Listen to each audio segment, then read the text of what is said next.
Hi ಎಲ್ರಿಗೂ. ಇವತ್ತು weight loss ಜರ್ನಿಯ 38ನೇ ದಿನ ಆಗಿತ್ತು. ಇವತ್ತು ನಾವು ಮಂತ್ರಾಲಯದಲ್ಲಿದ್ದೀವಿ. ರಾತ್ರಿ ಟ್ರೈನ್ ಇತ್ತು ನಮಗೆ. ಸೊ ರಾತ್ರಿ ಟ್ರೈನ್ ಹತ್ತಿ ಮಕ್ಕಳನ್ನೆಲ್ಲ ಕರ್ಕೊಂಡು ಬಂದಿದ್ವಿ. ನಾನು, ನನ್ನ ಫ್ರೆಂಡ್ಸ್, ನನ್ನ ಕಸಿನ್ಸ್ ಎಲ್ಲ ಫಸ್ಟ್ ಟೈಮ್ ಮಂತ್ರಾಲಯ ವಿಸಿಟ್ ಮಾಡ್ತಾ ಇರೋದು. ಸೊ ಬೇಗ ರೆಡಿಯಾಗಿ ನಮ್ಮ ಅಣ್ಣನ ದೆಸೆಯಿಂದ VIP ದರ್ಶನ ಸಿಕ್ತು. ಸೊ ಆಲ್ಮೋಸ್ಟ್ ಒಂದು ಹಾಫ್ ಆನ್ ಅವರಲ್ಲೆಲ್ಲ ದರ್ಶನವೂ ಆಗೋಯಿತು. ಸೊ ಅದಾದಮೇಲೆ ಸ್ವಲ್ಪ ಫೋಟೋ ಸೆಷನ್ಸ್ ಎಲ್ಲ ಮಾಡಿ ತಿಂಡಿಗೆ ಹೊರಟ್ವಿ. ಅಲ್ಲೊಂದು ಮೆಸ್ ಇದೆ, ಮಣಿ ಮೆಸ್ ಅಂತ ಅನಿಸುತ್ತೆ. ಐ ಥಿಂಕ್ ಸ್ವಲ್ಪ ಫೇಮಸ್ ಆಗಿತ್ತು ಇನ್ಸ್ಟಾಗ್ರಾಮಲ್ಲೆಲ್ಲ. ಸೊ ಅಲ್ಲಿ ಹೋಗಿ ಒಂದು ಸ್ವಲ್ಪ ಬ್ರೇಕ್ಫಾಸ್ಟ್ ಮಾಡಿದ್ವಿ. ಅದಾದಮೇಲೆ ಅಲ್ಲೇ ಸುತ್ತಮುತ್ತ ಒಂದು 4-5 ದೇವಸ್ಥಾನ ಇದೆ ಅಂತ ಹೇಳ್ಬಿಟ್ಟು ಸೈಟ್ ಸೀಯಿಂಗ್ ಅಂತ ಹೊರಟ್ವಿ.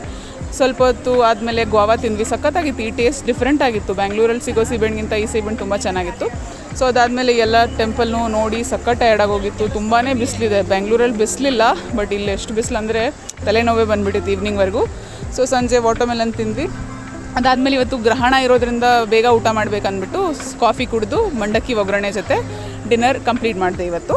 So but end of the day ಇವತ್ತು ಆಲ್ಮೋಸ್ಟ್ 10K ಸ್ಟೆಪ್ಸ್ ಅಷ್ಟೇ ಕಂಪ್ಲೀಟ್ ಆಗಿದ್ದು. ಅಲ್ಲೋಡಿ ಮೂನ್ ಎಷ್ಟು ಚೆನ್ನಾಗಿ ಕಾಣ್ತಾ ಇದೆ ಗ್ರಹಣದ್ದು.